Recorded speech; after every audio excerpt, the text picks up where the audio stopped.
Yes, it is very expensive to borrow money right now, and we are definitely in the midst of a market correction. I'm here to share with you three reasons why I'm very optimistic about this market and why you shouldn't just give up altogether right now. So, this quote here, first up, is speaking directly to you people that are waiting on the sidelines, thinking that prices are going to drop significantly and it's going to be a great time to buy in a couple months. Taylor Marr, deputy chief economist at Redfin, says, for those bearish folks eagerly awaiting the home price crash, you'll have to keep waiting. As much as demand is pulling back, supply is as well, reducing downward pressure on prices in the short run. And we have definitely seen that, especially in our area here, Hudson County, where I am. Highly desirable market.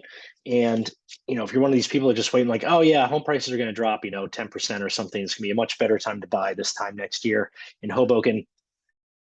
I don't have a crystal ball, but that's really not our projections. That's really not what we've been seeing. We are still a highly desirable area with lots of demand, with just our geographical location close to Hoboken.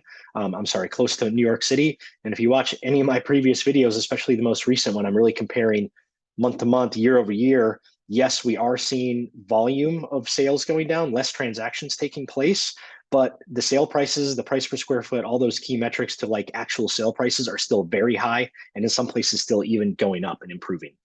All right, let's take a look here at the home price forecast by 6 of the companies that really predict this type of stuff.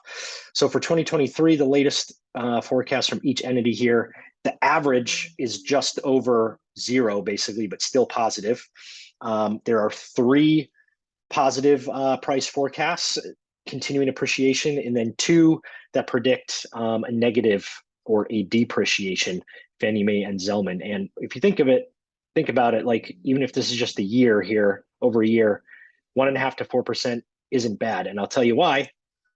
Home prices fall and then they recover.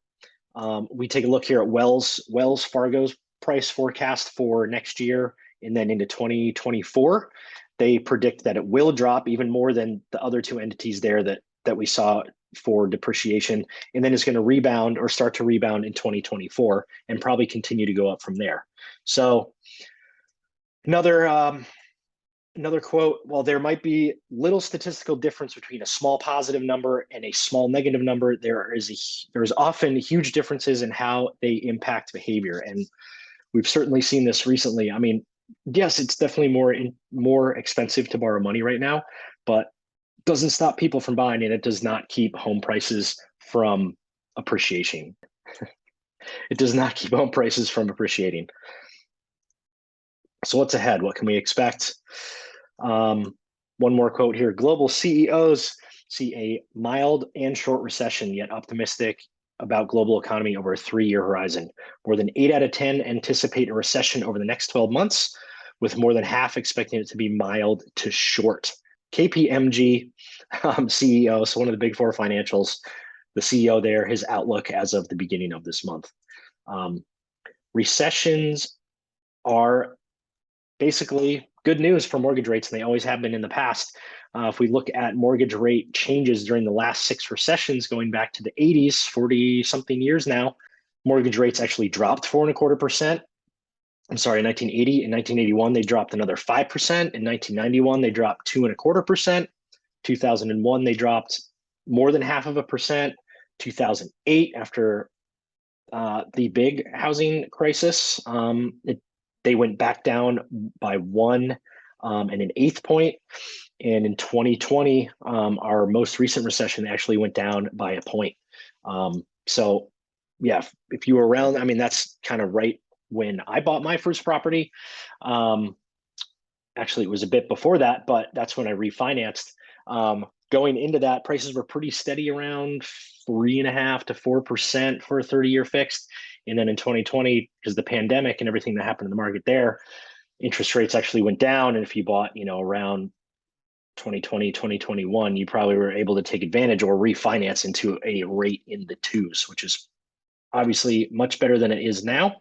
But don't let it keep you from improving your situation if your situation needs to be improved upon. Let's take a look at some local stats here.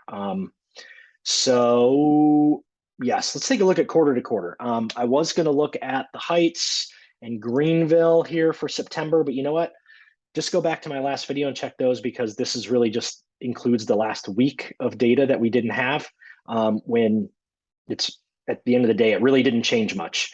If you want to freeze frame this and look and read through it, it's basically the same trend as what we've been seeing before in the last video. So if you want to check it out, go back to that last one. This is basically the same, but just wrapping up the rest of that month.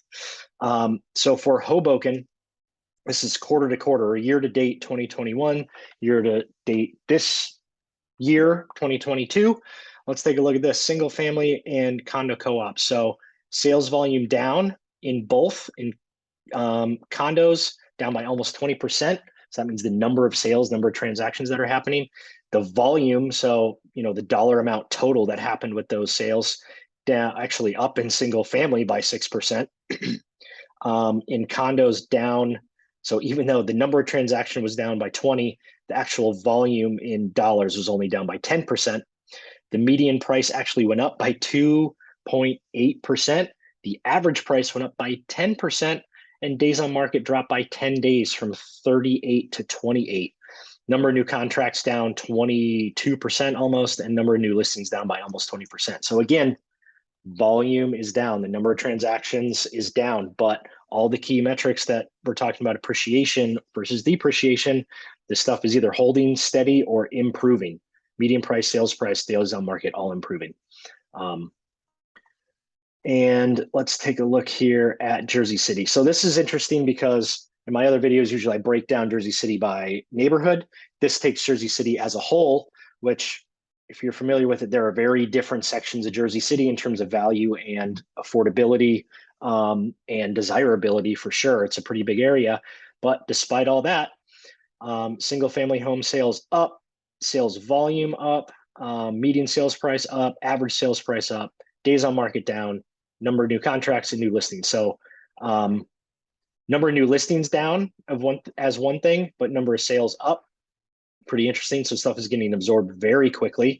And then in the condo realm here, condos and the few co-ops that we have, number of sales down 7%, sales volume only down by little over 1%, median sales price up by 5.25%, average sales price up by 6.5%, days on market down from 48 to 33, number of new contracts and number of new listings both down as well. So once again, volume down, prices steady or up.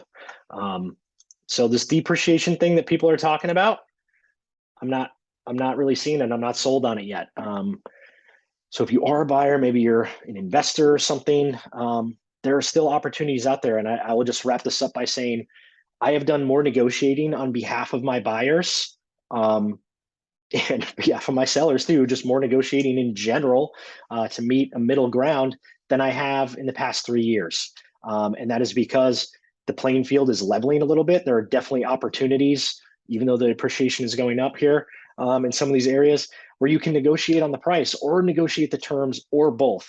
Some things that we're doing right now are getting some seller concession at closing to buy down your interest rate. So you're not at 7.25 or 7.125 right now. You can buy that down into the 6s and save yourself a couple $100 a month. And that's really good for buyers because obviously your monthly payment is much better than it would be. And as sellers, it's great too, because you're not just taking a chunk out of your bottom line. You're not going from like $800,000 down to $700,000 so that your buyer can save $300 a month. You're just giving them back maybe 10% of that, or like $10,000. Basically ends up being 2% of the amount of the loan to save that same amount of money as the buyer. So like if the buyer wants to lower their interest rate, so they're saving like $200, $300 a month on their payments, instead of just knocking off, $50,000 on the sales price, you're just giving them back maybe 2%, which is like $8,000 on the sales price at the end there as a concession, which is much better for both parties. The buyer's getting the payment that they want, and the seller's walking out with the money that they want in their hand. So there are definitely win-win situations here. If you're curious about any of the stuff, any of the details that I am quickly shooting through, as always, I'd love talking to each and every one of you. You can reach out to me anytime at brian.mccarthy@compass.com or any other way you might get a hold of me. Love y'all. Have a great Halloween, and I will talk to you soon. Bye, everybody.